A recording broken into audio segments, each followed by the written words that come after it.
मोहतरम मुकर्रम हाज़िर जुमा,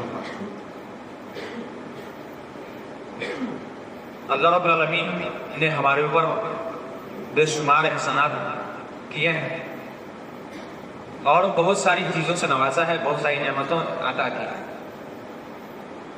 उन्हीं नेमतों में से एक नेमत आज का दिन है जिसको यौम अरफा के नाम से जाना जाता है, जिसको 9 ज़िलहिज्जा कहते हैं। और फिर इसी तरह अल्लाह की बहुत अज़ीम शान नेमत में से आज के बाद आने वाला दिन जो कि साल के सबसे फितरी दिनों में से एक दिन होगा। आज के दिन यानी 9 ज़िलहिज्जा जो है आज, इसके बारे में इमाम औज़ाई रहमतुल्लाह अलैह कहते हैं कि मैं ऐसे ऐसे शख्स को जानता हूं जो अपनी उम्मीदें अपनी तमन्नाएं यौम अरफा के दिन के लिए रोक करके रखे हुए। अगर किसी के दिल में आरज़ू होती थी कि मैं अल्लाह से ये चीज मांग लूं, मुझे किसी चीज की तलब हो, तो वो कहते हैं कि मैं उन अय्याम में वो चीज नहीं मांगता, बल्कि मैं इंतजार करता कि अगर अल्लाह ताला ने मुझे जिंदगी दी तो मैं इस चीज को अल्लाह से 9 ज़िलहिज्जा के दिन मांगूंगा, क्योंकि उस दिन अल्लाह ताला दुआओं को कबूल ही करता अगर तमाम शराइत और ज़वाबित के साथ दुआ मांग ली जाए। और उलमा कहते हैं कि 50 साल 60 साल 70 सालों से मैं अपनी जिंदगी का तजर्बा किया कि मैं जिस चीज को यौम अरफा के दिन अल्लाह ताला से मांगा करता था, कल होकर के उस चीज को वैसे ही पाता जैसे सुबह रात के बाद सुबह को पाता। जैसे रात के बाद सुबह का आना यकीनी और लाज़िमी है, कहते कि उसी तरीके से मैं कोई चीज मांगता अल्लाह से उसी तरह मांगता जिस तरीके से रात के बाद इंसान सुबह को पाता। इसलिए आज के दिन मशगूल कर दीजिए अपने आप को दुआओं में, जो मांगना है अल्लाह से मांग लीजिए। पूरे साल भर में आज के दिन अल्लाह ताला जितनी दुआओं को कबूल करता है, पूरे साल के किसी अय्याम में दुआ को कबूल नहीं करता। आज का वो दिन है जिसकी अहमियत से हमारा आशना है। ये तमहीदी बात थी। मैं अल्लाह की तौफीक के साथ आप के सामने मसाले कुर्बानी के ऊपर बिल्कुल शॉर्ट और मुख्तसर चंद उमूर पर गुफ्तगू करने की कोशिश करूंगा। हम और आप जो अय्याम से गुजर रहे हैं, इसके बाद ही ज़िलहिज्जा के 10वीं तारीख में आएंगे और हम और आप कुर्बानी जैसा अज़ीम शान अमल रब्बुल आलमीन यहाँ पे पेश करेंगे। जो कुर्बानी हम करने जा रहे हैं, उस कुर्बानी का मकसद सिर्फ और सिर्फ ये होना चाहिए कि मैं रब्बुल आलमीन से करीब हो जाऊं। कुर्बानी का असल माना ही होता है करीब हो जाना। हर वो चीज जिसके जरिए से इंसान अल्लाह से कुर्बत हासिल कर ले उस चीज को कुर्बानी कहा जाता है। उसी में जानवरों की कुर्बानी का भी मसला है। कुर्बानी का मकसद दिलों की पाकीज़गी होनी चाहिए, क्योंकि अब आलमी ने फरमाया कि लन यनाला लुहुमुहा वला दिमाउहा वलाकिन यनालुहु तक़वा मिनकुम। अल्लाह के पास तुम्हारी कुर्बानी के जानवर का ना तो गोश्त पहुंचता है ना खून पहुंचता है। अगर कोई चीज पहुंचने वाली है तो तुम्हारे दिल का तक़वा, तुम्हारे दिल का अखलास, तुम्हारे दिल की नीयत पहुंचती है। किस नीयत से कर रहे हो, तुम्हारे दिल का खुलूस क्या है, जज्बात कैसे लिए हो रब्बुल आलमीन के सामने, किस जज्बात के साथ तुम कुर्बानी कर रहे हो। गोया कुर्बानी करने वाला इस बात पे इक़रार कर रहा है कि रब्बुल आलमीन आज मुझे जानवर से कुर्बानी मांगी, एक जानवर की कुर्बानी मुझसे ले ली, मैं तेरे लिए जानवर की कुर्बानी दे दी। मैं इक़रार करता हूं कि अगर जान की कुर्बानी देने की जरूरत है तो मैं अपनी जान कुर्बान करूंगा। ये कुर्बानी का मकसद होना चाहिए। इसलिए जब हम कुर्बानी के जानवर का इंतखाब करें तो बहुत बेहतरीन तरीके से इंतखाब करें, उसके अंदर कोई ऐप ना हो, ऐसा ऐप तो बिल्कुल जाहिरी हो, कोई भी देखे तो पहचान जाए वो 4 तरह के ऐप है कि चारों तरह के ऐप में से कोई एक ऐप भी जानवर के अंदर पाया गया तो उसकी कुर्बानी नहीं होगी। नंबर 1, जानवर इतना दुबला पतला हो कि कोई नहीं बताते कि जानवर बहुत कमजोर है, एकदम ऐसा है कि अब गिरा तब गिरा, ऐसा कमजोर जानवर होगा तो उसकी कुर्बानी जायज नहीं है। या फिर जानवर के अंदर अंधा हो, ऐसा अंधा हो आंख का कोई भी देखकर उससे बड़े बता दे ये जानवर अंधा, उसका अंधापन बिल्कुल जाहिर हो जाए, ऐसे जानवर की कुर्बानी जायज है।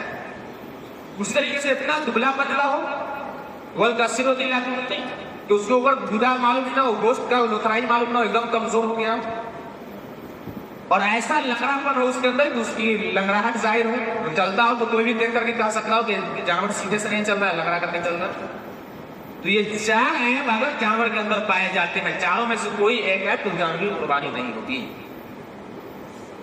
अब एक शख्स ध्यान में आ रहा होगा कि आपने कुर्बानी का जानवर खरीदा, बिल्कुल तहकीक करके, बिल्कुल उसके अयूब को छान फटक करके, कोई ऐप नहीं होता, आप उस जानवर को आपने कुर्बानी के इरादे से खरीद लिया, बिल्कुल अच्छे से खरीदा था, वही करके खरीदा आपने, लेकिन वो जानवर आपस में किसी से लड़ गया, दूसरे जानवर से लड़ गया, उसकी सींग टूट गई, या वो जख्मी हो गया, उसके चमड़े छिल गए, या दूसरी तरह की परेशानी आ गई जानवर के साथ, तो इंशाअल्लाह उसकी कुर्बानी करने में कोई हर्ज नहीं है, वो जानवर की कुर्बानी 100% सही है, क्योंकि आपने खरीदते वक्त इन सारी चीजों का लिहाज किया है और आपने नियत भी कर ली, इरादा भी कर लिया। अब चूंकि एक हादसा हो गया जानवर के साथ, जानवर बैठा हुआ है, उसको पे दरवाजे पे एक्सीडेंट हो गया, गाड़ी से लग गया, उसके पाँव में चोट आ गया, वो लग रहा, उसका चमड़ा कट गया कहीं पर से, तो चूंकि आपका इरादा हो चुका था, वो सही सारी जानवर था, अब वो हादसा पेश आ गया है, तो इंशाअल्लाह उसकी कुर्बानी करने में कोई हर्ज नहीं है, वैसे जानवर की कुर्बानी की जा सकती है। या अल्लाह ना करे किसी का जानवर कुर्बानी के दिन उससे पहले ही मर जाता है, कभी सांप के डसने की वजह से, कभी कुछ बीमारी की वजह से वगैरह वगैरह, या यूं ही मर गया और आपने कुर्बानी के लिए खरीदा था उस जानवर, तो अगर इस्तेदाद है आपके पास जो आपके कुर्बानी का जानवर मर गया, अल्लाह ना करे कि किसी का ऐसा हो, ऐसा हो जाता है, तो अगर इंसान के पास इस्तेदाद है, हैसियत है दूसरे जानवर खरीदने की कुर्बानी करने की, तो दूसरा जानवर खरीदने की कुर्बानी करे, और अगर हैसियत नहीं है दूसरा जानवर खरीदने की, तो आप मुतमईन रहें, आपके जानवर का नाम कुर्बानी वाले जानवर में रब्बुल आलमीन लिख देगा और आपकी मुकम्मल कुर्बानी मानी जाएगी, क्योंकि इन्नल अमालु बिन्नियत, अमलों का दारोमदार नियत के ऊपर। आपने खरीदा ही था इसलिए उसको कुर्बानी किया जाए, लेकिन उसके साथ हादसा पेश आ गया, तो इसमें भी इंशाअल्लाह कोई हर्ज की बात नहीं। अब एक तरह का होता है कि हल्का फल्का ऐप हो, जैसे कान में सुराख को आमतौर पर आजकल जानवरों का भी आधार कार्ड वगैरह बनने लगा, तो उसके कान में उस चीज को चिपका दिया जाता है जो सुराख हो जाता है, तो वो कोई ऐप माना नहीं रखता है, वो ऐप में शुमार नहीं होता। कहीं पे कान हल्की सी कटी हो या सुराख हो कान में, या हल्का हल्का चपड़ा कटा हो, जिसको बहुत गौर करने के बाद नजर आए, तो इंशाअल्लाह ऐसे जानवर की कुर्बानी करने में कोई हर्ज नहीं है, क्योंकि इसकी कुर्बानी सही और दुरुस्त होगी। अब जानवरों के इंतखाब के बाद मरहला आता है कुर्बानी करने का। कुर्बानी कैसे की जाए, किस तरह से की जाए, किसकी तरफ से की जाए। इसमें 2-3 इश्काल होंगे, उसका मैं जवाब दूंगा मुख्तसर अंदाज में, दूसरे मसाले की तरफ आऊंगा। कुर्बानी जो होगी वो घर के गार्जियन की तरफ से होगी। अब सवाल यह है कि एक ही घर में ज्वाइंट फैमिली वाला मसला है, एक ही छत के अंदर कई फैमिली रह रही है, सारे लोग शादीशुदा, एक घर है, एक बाप है, एक माँ, 4 भाई 5 भाई घर के अंदर रह रहे हैं, सब भाई शादीशुदा है, सब लोग अपनी अपनी जिंदगी को गुजार रहे हैं, अपनी अपनी जिंदगी के नुकसान नफा का मालिक हुआ। तो ऐसी सूरत में क्या किया जाए कि अगर ज्वाइंट फैमिली है, एक छत के अंदर कई सारे लोग, कई परिवार रह रहे हैं और सब लोग साहिब हैसियत हैं, तो सब लोग को चाहिए वो अपनी अलग अलग कुर्बानी करें। बड़ा बेटा अपनी तरफ से करे, छोटा बेटा अपनी तरफ से करे, मछला अपनी तरफ से करे, वगैरह वगैरह। और अगर ये भी ना हो तो अगर बाप जिंदा है, माँ जिंदी है और माँ और बाप बहैसियत गार्जियन तमाम लोगों के लिए है, तो माँ और बाप की तरफ से कुर्बानी होगी, इंशाअल्लाह कुर्बानी का सवाब घर के तमाम लोगों को पहुंच जाएगा बगैर किसी कमी और बेसी के सवाब का। और अगर हैसियत हो इंसान को तो सब लोग अपने अपने अंदाज से जिंदगी जी रहे हैं, जिंदगी के नफा नुकसान को वो समझ रहा है, तो चाहिए कि वो सब लोग अपनी अपनी अलग अलग कुर्बानी करें। एक मसला यह है कि जिसका अकीका हो चुका है उसकी कुर्बानी होगी, या जिसका नहीं हुआ उसकी नहीं होगी। देखिए, अकीका का मसला कुर्बानी के मसले से अलग है। अकीका हुआ है कि नहीं हुआ एक दूसरा मसला है। बच्चों की पैदाइश के 7वें दिन होता है, अगर 7वें दिन में असर ना हो सका तो जितनी जल्दी मुमकिन हो सके उसको कर दिया जाए। तो अकीका का मसाइल, अकीका के मसाइल कुर्बानी के मसाइल से बिल्कुल जुदा अलग है। इसलिए इस फेरा में मत पड़ने की जरूरत है कि मेरा अकीका हुआ है कि नहीं हुआ है, आपके कुर्बानी का मामला है, उससे कुर्बानी का मतलब है। तो किसी का अकीका हो कि ना हो उससे कोई मतलब नहीं, उसकी तरफ से कुर्बानी होगी, कोई हर्ज की बात नहीं है। दूसरा मामला यह है कि क्या मेरे माँ बाप, भाई बहन, गार्जियन, घर के बड़े अफराद इंतकाल कर चुके हैं, अब्बा इंतकाल कर चुके हैं, अम्मा इंतकाल कर चुकी हैं, वगैरह वगैरह, दादा इंतकाल कर चुके हैं, क्या उनकी तरफ से कुर्बानी की जा सकती है? ये बहुत बड़ा मसला होता है। और सबसे ज्यादा इन 10 दिनों के अंदर जो सवाल किया जाता है उलमाओं से, सबसे ज्यादा यही सवाल होता है कि क्या मैयत की तरफ से कुर्बानी कर सकते हैं? मैयत की तरफ से कुर्बानी करने का क्या मसला है आपके पास, बताइए। मैयत की तरफ से कुर्बानी करने के कम से कम तो 3 दर्जात हो सकते हैं, 3 दर्जात। पहली सूरत तो ये होगी मैयत की तरफ से कुर्बानी करने की कि मरने वाला अपने वारिस को, अपने अहले खाना को, घर वाले को ये वसीयत करके मरा हो कि मेरे मरने के बाद तुम मेरे नाम से कुर्बानी करना, तो ये कुर्बानी लाजिम होगी, उसके ऊपर करना होगा अगर उसके पास इस्तेआद हो, हैसियत हो तब। ऐसा नहीं कि मरने वाला उसको वसीयत करके चला गया और जिसको वसीयत करा उसके पास हैसियत नहीं कुर्बानी करने की, तो वसीयत नाफिज नहीं होगी। अगर हैसियत है और बाप जो क्या वसीयत करके चला गया, माँ वसीयत करके चली गई कि मेरे मरने का तुमको कुर्बानी करना है मेरी तरफ से, तो वसीयत का काम कुर्बानी के काम से अलग है। वसीयत में तमाम चीज नाफिज होगी, इल्ला ये कि उसके अंदर अल्लाह की नाफरमानी ना हो तब। तो ये एक सूरत है मैयत की तरफ से कुर्बानी करना है कि वसीयत कर गए क्या मरने वाला, तो उसकी वसीयत को पूरी करनी होगी और उसकी तरफ से कुर्बानी करना होगा। दूसरी सूरत कि मरने वाला वसीयत तो नहीं किया है, लेकिन बेटा चाहता है कि अब्बा के नाम से कुर्बानी हो जाए, ये दुरुस्त नहीं है। तीसरी सूरत यह हो सकती है कि जिंदा आदमी खुद अपनी तरफ से कुर्बानी करे और वो अपने दिल के अंदर, अपनी नीयत में, अपनी कुर्बानी में घर के तमाम अफराद को शामिल कर ले, चाहे जिंदा हो या मुर्दा, और वो कहे कि अल्लाहुम्मा तक़ब्बल मिन्नी व मिन अहली बैती, अल्लाहुम्मा तक़ब्बल मिन्नी मिन महया व ममात, अल्लाह ताला तू मेरी कुर्बानी को कबूल फरमा, मेरे घर के जिंदों की तरफ से भी, मेरे घर के मुर्दों की तरफ से भी। तो ये तीसरी बात जो है, ये कुरान और हदीस से ज्यादा करीब बात मालूम पड़ती है कि अगर इंसान मुर्दे की तरफ से कुर्बानी करना चाहता है तो मुस्तकिल एक जानवर मुस्तकिल या एक नाम मुस्तकिल मुर्दे की तरफ से नहीं कर सकता है, बल्कि बेटा अपनी तरफ से करेगा और वो अपने बाप को शामिल करेगा अपनी नीयत के अंदर, अपने दिलों के अंदर, अपनी कुर्बानी के अंदर, तो इंशाअल्लाह उसका स्वाब मिलेगा, मुकम्मल स्वाब मिलेगा, कोई कमी पेशी नहीं होगी।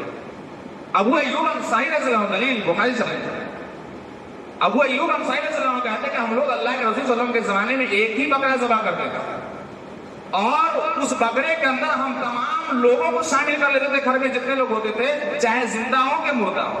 तो बात साबित हो गई। मैं जो आपके सामने बात की उसको मैं साबित किया, बुखारी शरीफ की हदीस से है। तो अबू अय्यूब अंसारी रज़ियल्लाहु अन्हु की रवायत से कि जिंदे हो चाहे मुर्दे, चाहे एक जानवर आप कर रहे हैं, एक नाम कर रहे हैं, और आपके घर में रहने वालों की तादाद चाहे हजारों हो, सौ हो, अगर गार्जियन नहीं कर उस घर का, तो इंशाअल्लाह सवाब पूरे घर वाले को मिलेगा, चाहे वो मुर्दा हो चाहे जिंदा हो। तो अगर मुर्दे की तरफ से कुर्बानी कर सकते हैं तो सबसे मुअक्कद और सबसे कुरान और हदीस से जो करीब बात है वो यही तीसरी बात है जो आपके सामने बयान की गई कि बेटा जिंदा है वो अपनी तरफ से करे और वो शामिल करेगा अपने बाप को, अपने घर वालों को। अल्लाहुम्मा तक़ब्बल मिन्नी व मिन अहली बैती, अल्लाह ताला कबूल करे मेरी तरफ से और मेरे घर वालों की तरफ से। और अल्फाज की अदा करने की भी जरूरत नहीं है, अल्लाह ताला तो दिलों के भेद को जान रहा है। तो ये मुर्दों की तरफ से कुर्बानी का मसला हुआ। एक मसला ये कि रसूलुल्लाह सल्लल्लाहु अलैहि वसल्लम की तरफ से कुर्बानी होगी कि नहीं होगी। आमतौर पे लोग 2 बकरा ज़बह करते हैं और मकसद ये होता है कि एक अपनी तरफ से, मोहम्मद रसूलुल्लाह सल्लल्लाहु अलैहि वसल्लम की तरफ से, या फिर गाँव मोहल्ले में ये रिवाज है कि पहली बार हमारे यहाँ कुर्बानी हो रही है तो पहली कुर्बानी रसूलुल्लाह सल्लल्लाहु अलैहि वसल्लम के नाम के। इसका ये किस हद तक जा सकता है माना, यह कुरान और हदीस के बिल्कुल खिलाफ था, क्योंकि रसूलुल्लाह सल्लल्लाहु अलैहि वसल्लम भी मुर्दे में शामिल होंगे और आपको बताया गया कि मैयत की तरफ से कोई खास कुर्बानी नहीं। दूसरी बात, वो लोग दलील देते हैं रसूलुल्लाह सल्लल्लाहु अलैहि वसल्लम की तरफ से कुर्बानी करने की कि अल्लाह के रसूल सल्लल्लाहु अलैहि वसल्लम ने 2 जानवर ज़बह किया, एक जानवर अपनी तरफ से ज़बह किया और दूसरी जानवर अपनी उम्मत की तरफ से ज़बह किया, दूसरा जानवर, और कहा कि अल्लाहुम्मा तक़ब्बल मिन्नी व मिन उम्मती, अल्लाह ताला तू मेरे लिए कबूल फरमा इस कुर्बानी और मेरी उम्मत के लिए कबूल फरमा। तो ज़हन में ये बात नहीं चाहिए कि ये खुसूसियत सिर्फ एक नबी की हो सकती है, उम्मती की नहीं हो सकती। नबी उम्मत की तरफ से कर सकता है, लेकिन आपको मालूम है कि अल्लाह के रसूल सल्लल्लाहु अलैहि वसल्लम के अगले और पिछले तमाम गुनाह माफ कर दिए गए हैं और आज और सवाब के ज्यादा हकदार हम हैं, हमें अपने गुनाहों के माफी की ज्यादा जरूरत है, लिहाजा रसूलुल्लाह सल्लल्लाहु अलैहि वसल्लम की तरफ से कुर्बानी नहीं की जा सकती है। एक और उसूल ध्यान में रखिए, अल्लाह के रसूल सल्लल्लाहु अलैहि वसल्लम कि मन दल्ला अला खैर फहुवा अजरुहु मिस्लु फाइल, जो आदमी किसी इंसान को किसी नेक बात की ताकीद करता है, नेकी की तरफ बुलाता है और वो नेकी कर लेता है, तो नेकी करने वाले को उतना ही स्वाब मिलता है जितना नेकी की तरफ बुलाने वाले को स्वाब मिलता है। अब आप ज़हन में तसव्वुर कीजिए कि पूरी दुनिया के कितने मुसलमान होंगे, हर मुसलमान कुर्बानी करता होगा इल्ला माशाअल्लाह, कुछ ऐसे होंगे जो वहां करते होंगे, और हर एक मामले में अल्लाह के रसूल सल्लल्लाहु अलैहि वसल्लम ने रहनुमाई की है कि नहीं की, कुर्बानी के मसले ही में से हर मसले में। तो हदीस तो है कि जिसने किसी अच्छाई की तरफ किसी को बुलाया तो अच्छाई करने वाले को भी सवाब मिलेगा जितना अच्छाई की तरफ बुलाने वाले को मिलेगा। तो हम जो कुर्बानी कर रहे हैं उस कुर्बानी का मुकम्मल सवाब अल्लाह के रसूल को तो पहुंच रहा है, मुकम्मल सवाब पहुंच रहा है, क्योंकि हर भलाई की तरफ अल्लाह के रसूल ने हमें रहनुमाई की है। तो हम जो कुर्बानी करें तो अल्लाह के रसूल की सुन्नत के मुताबिक कर रहे हैं ना, तो हमारी कुर्बानी का मुकम्मल सवाब अल्लाह के रसूल को मिल ही रहा है, तो फिर हम अलग से अल्लाह के रसूल के लिए कुर्बानी क्यों करें? क्योंकि कुर्बानी के ज्यादा हकदार हम हैं, गुनाहों की माफी के ज्यादा हकदार हम हैं, अल्लाह की रहमत के ज्यादा हकदार हम हैं, और अल्लाह के रसूल को ऑटोमेटिक जितने लोग कुर्बानी करेंगे सबका सवाब मिलता रहेगा। तो बात तो हो गई दोनों तरफ से कि अल्लाह के रसूल को सवाब मिल ही रहा है और सवाब के ज्यादा हकदार हम हैं। तो ये बात समझना है, इंसान ज़बह करेगा तो जानवर अपनी तरफ से करेगा। अब एक मसला ये होता है कि माँ भी जिंदा है, बाप भी जिंदा है, लेकिन उनके यहाँ मसला होता है कि बउआ की तरफ से कर दीजिए, बाहर में बड़े बेटे की तरफ से, छोटे नहीं। अगर आपका इख्तियार घर में है, सारा मामला आप देख रहे हैं, तो कुर्बानी भी आपको अपनी तरफ से करनी होगी। अगर बेटा साहिब हैसियत है, साहिब इस्तिताअत है, तो वो चाहे तो वो भी कर सकता है अपनी तरफ से। फस्तबिकुल खैरात, नेकियों में सबकत करो, नेकियों में लोगों से मुकाबला करो। या फिर एक घर में 10 आदमी है मान लीजिए और आप बहुत साहिब हैसियत है, किसी तरह की कोई कमी नहीं है, आप चाहिए तो 10 कुर्बानी पेश कीजिए अल्लाह के सामने। किसी घर में 20 आदमी, 20 साहिब इस्तिताअत है, साहिब हैसियत है, 20 अपनी तरफ से अलग अलग कुर्बानी कर सकता है। आप अल्लाह के रास्ते में 20 कुर्बानियां अदा कीजिए, नेकियों में बढ़ते रहिए, सबकत करते रहिए। और अगर किसी के पास एक ही जानवर की ताकत है तो क्या करेगा, वो एक ही जानवर करेगा और अपने दिल के अंदर तमाम घर वालों को शामिल करेगा, इंशाअल्लाह उसमें जिंदे मुर्दे तमाम लोग शामिल हो जाएंगे। एक और मसला है कुर्बानी के जाना में अकीका का। आमतौर पे बड़े जानवर में 7 नाम होता है, 7 हिस्से होते हैं। उससे कुछ लोग अकीका को भी निकाल देते हैं। ये कोई क्रिकेट का ग्राउंड नहीं है और कोई फुटबॉल का मैदान नहीं है कि दाएं बाएं मार करके गोल बना दिया जाए। ये दीन इस्लाम है, ये शरीयत है। उल्टा पुल्टा शॉट खेल करके गेंद को बाउंड्री तक पहुंचाना नहीं है, ये दीन है। हर चीज को उसूल के मुताबिक तोला जाए। कहां अकीका का मसला और कहां कुर्बानी का मसला, और उसको आप सेट कर रहे हैं, उसी में कुर्बानी भी कर देना, ये बिल्कुल जायज नहीं है। हाँ, किसी मौलवी की किताब में हो सकती है ये बात, किसी मसलब में ये बात हो सकती है, इनकार नहीं है, लेकिन अल्लाह के रसूल सल्लल्लाहु अलैहि वसल्लम की शरीयत में ये बात नहीं है, एकदम कन्फर्म है। कोई मौलवी कर सकता है तो कुर्बानी के जानवर में अकीका कर सकते हैं। किसी मौलवी की किताब में आपको मिल जाएगी कुर्बानी के जानवर में अकीका है, लेकिन अल्लाह के रसूल की किताब में हदीस में नहीं मिलेगा। और हमें हुक्म यह है कि हम अल्लाह उसके रसूल की बात माने, बाकी मौलवी की बात माने। तो कुर्बानी के जानवर में अकीका नहीं है। पहली बात तो बड़े जानवर में तो अकीका है ही नहीं, आम दिन में भी नहीं है।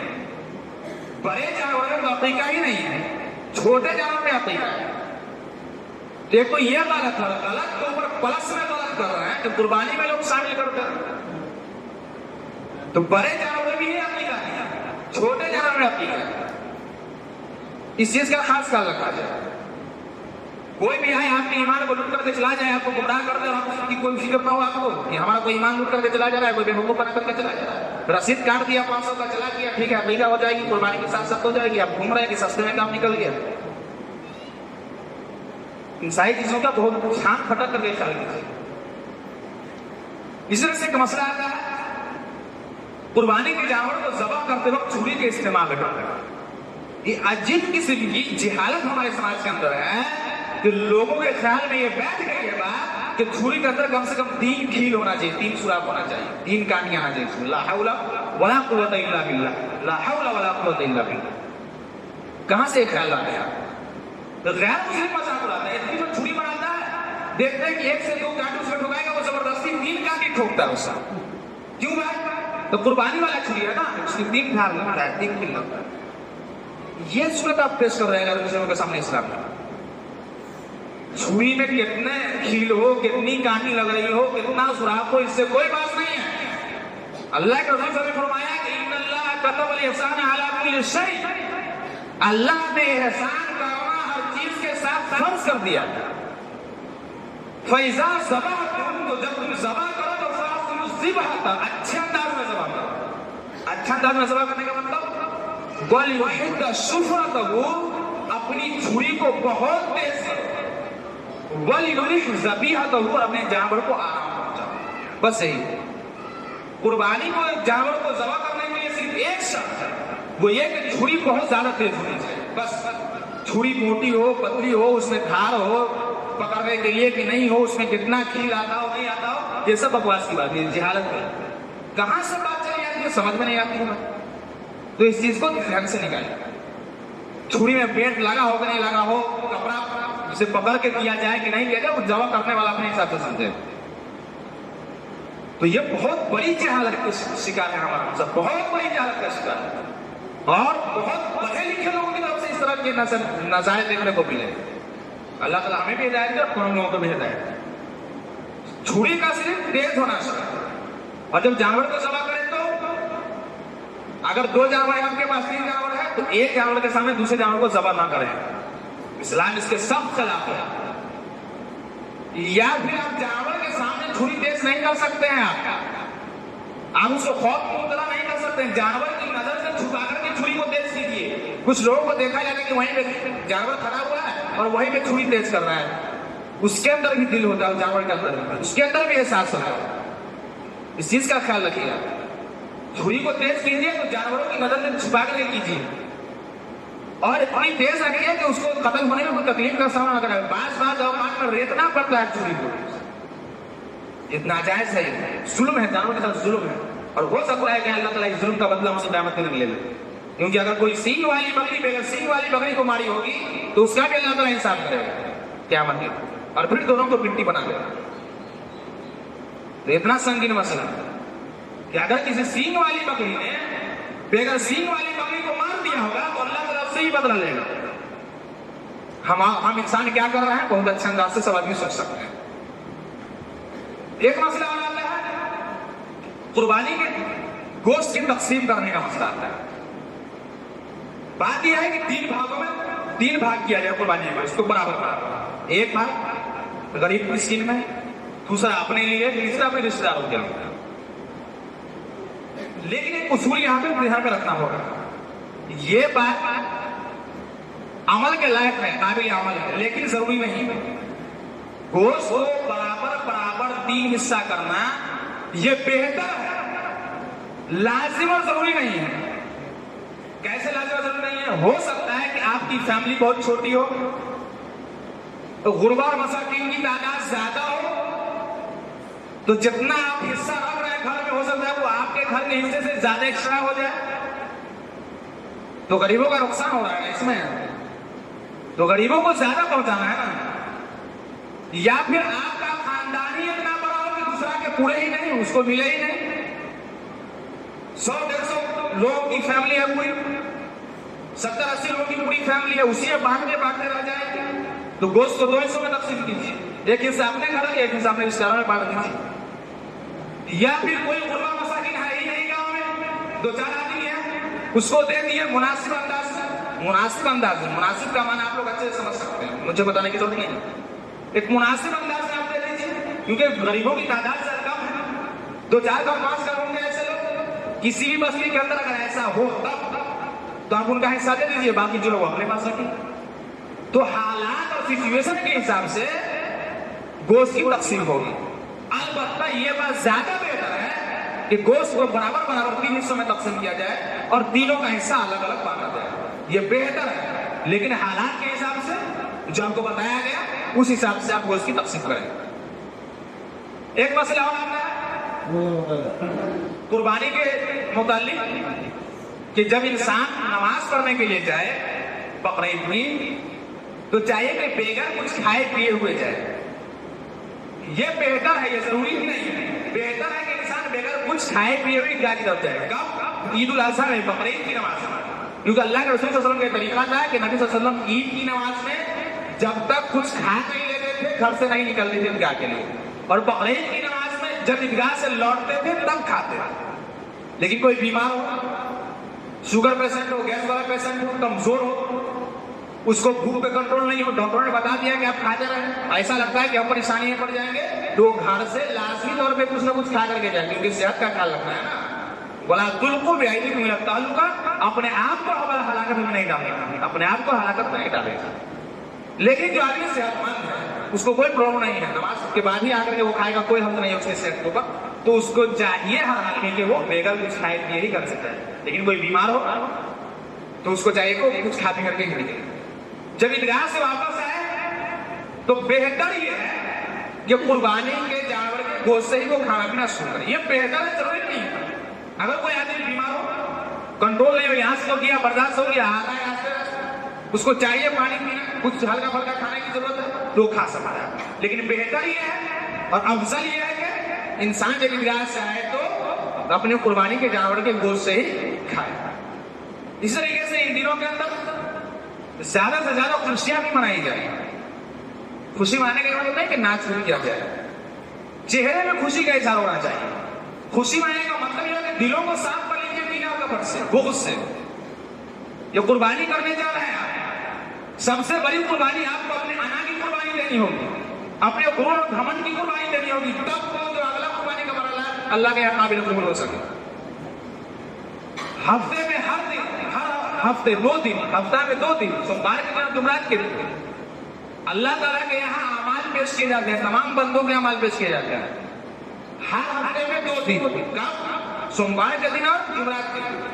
इसलिए अल्लाह के रसूल ने फरमाया कि मैं पसंद करता हूँ सोमवार और जुमरात के दिन का रोजा रखना, क्योंकि मेरे अमाल अल्लाह के यहाँ पहुंचे तो मैं रोजे की याद करूँ। लेकिन तो ये जो 2 दिन जो अमाल पहुंचता है हफ्ते में से, सोमवार के दिन और जुमरात के दिन, उस दिन अल्लाह ताला तमाम मोमिन बंदे को माफ कर देता है, सिवाय उसके जो शिर्क करने वाला हो उसको माफ नहीं करता है, और उस मोमिन बंदा को, उस मुसलमान बंदा को भी माफ नहीं करता है जिस मुसलमान का दूसरे मुसलमान के साथ बातचीत बंद रहता है। अब देखिए गौर कीजिए इसके अंदर, हर हफ्ते जगह 2 दिन नमाज पेश होता है, सोमवार को और जुमरात को। उसमें हर मुसलमान की माफी कर दी जाती है, उसके गुनाहों को माफ कर दिया जाता है। मगर 2 मुसलमान कहलाने वाले ऐसे होते हैं जिसको माफ नहीं किया जाता। एक तो वो कि मुसलमान कहला रहे हैं और वो शिर्क कर रहे हैं, मज़ारों पे जा रहे हैं, ताबीज़ वगैरह का सहारा ले रहे हैं, ये इसको माफ कभी नहीं करता है।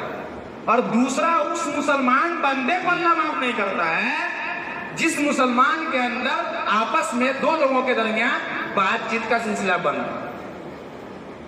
और कहा जाता अंज़िलू हाज़ैनी हत्ता यस्तलिहा, इन दोनों के मामले को छोड़ दो ऐसे ही, जब तक ये दोनों सुलह ना कर लें, जब तक ये दोनों समझौता ना कर लें, तब तक इसके अमाल की तरफ देखा भी नहीं जा सकता। तो हम कुर्बानी करने जा रहे हैं, कुर्बानी करने जा रहे हैं, तो कुर्बानी करने के लिए सबसे पहले अपने आना की कुर्बानी दीजिए, अपने गुरूर और घमंड की कुर्बानी दीजिए।